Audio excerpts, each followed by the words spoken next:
New outboard dinghy motor day. What do we have, the 2 horsepower? Yeah, 2.3. 2.3. We're gonna mount this on Rita. Well, first on the boat, make sure it has a spot.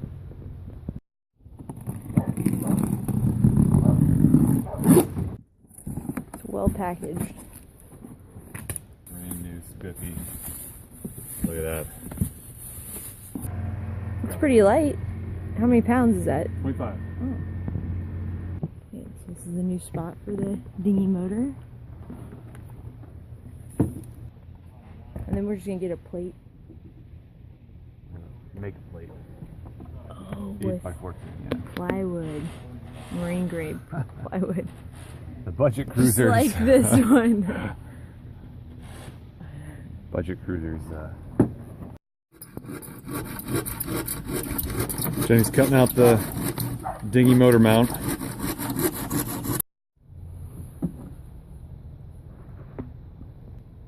It's a little snugger. Yeah.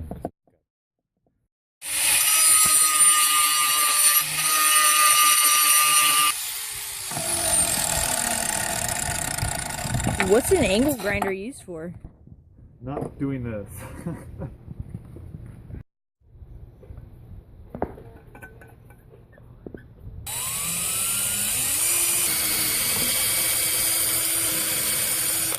So 1 down and like 12 to go.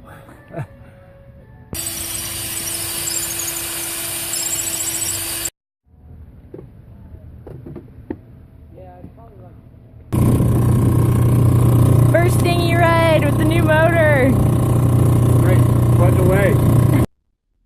So now that we had a motor and a place to put it, we decided to reward ourselves for all the hard work we put in to make the mount. We headed from our home port of Anacortes to Spencer Spit, which is on Lopez Island, about 13 miles away. Here's Spencer Spit. We made an uneventful sail over to Spencer Spit.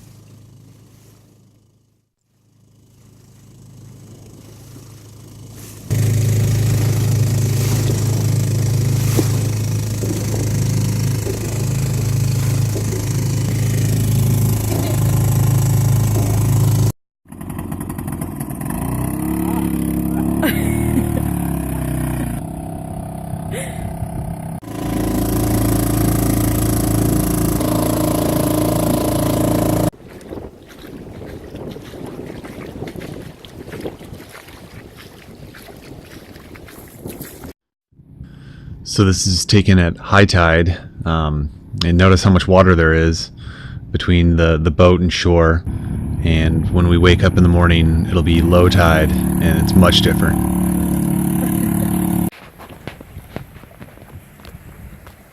Super low tide right now. Where's the closest boat to shore? Dinghy's just about on shore. Boat's still in 10 feet of water.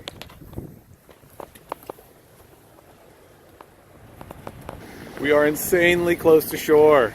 Oh my God, terrifying. But it's showing 9 feet of depth where we're at, so apparently the shelf is right there. But wow, that is way too close for comfort. Well, we made it off the shelf and away from land just fine, and made an uneventful trip back to Anacortes. But we found out our dinghy was leaking. You think that's where some water was getting in?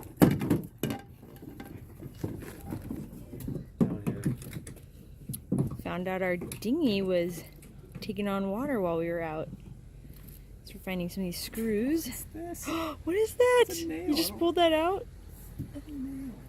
Okay, well we're gonna solve the dinghy debacle so we can go crabbing tomorrow. What do you think, Disco? You girls look like total pros. It's Jenny's hat, isn't it? That's No, it's a whole package. You guys.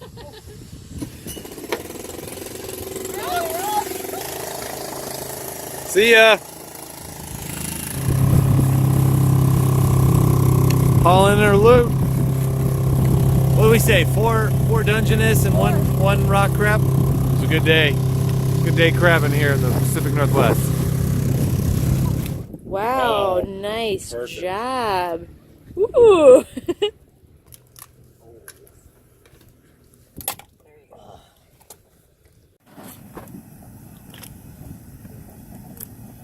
Whoa. Big claw. Wow. Sweet, tasty.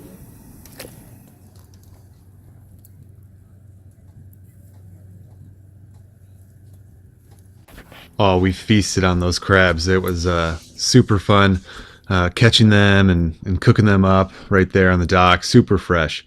But it was back to work because there were still tons of jobs to do before we could leave on our trip to BC. And the next job was to learn how to change the fuel filters. Mac is changing the fuel filter. Scary job. Never done this before. That's where the old filter is. And here's the new filter. And we just have to make sure the fuel doesn't drop below a certain point. Or else we have to bleed the whole engine, is that right? Yeah.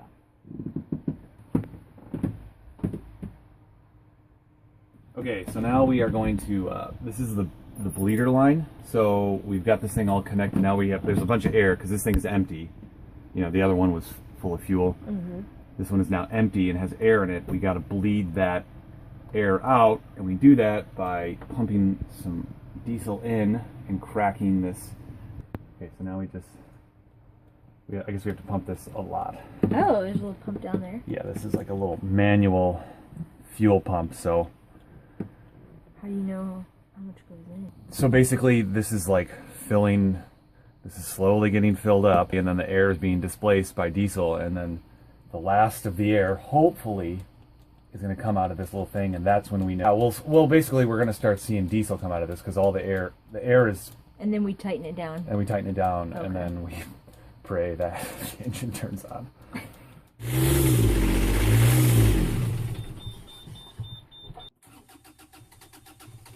Even though we had bled the fuel line, there was still a little bit of air trapped in the line, and you got to get rid of that for the engine to properly run. So how you do that is essentially when you turn the engine on for the first time after changing the fuel filter, just be prepared to give it a bunch of gas and get the RPMs up, and that'll essentially work the air through the system as fast as possible, and then it'll kind of return to regular use, and all the air will be gone and out of the system.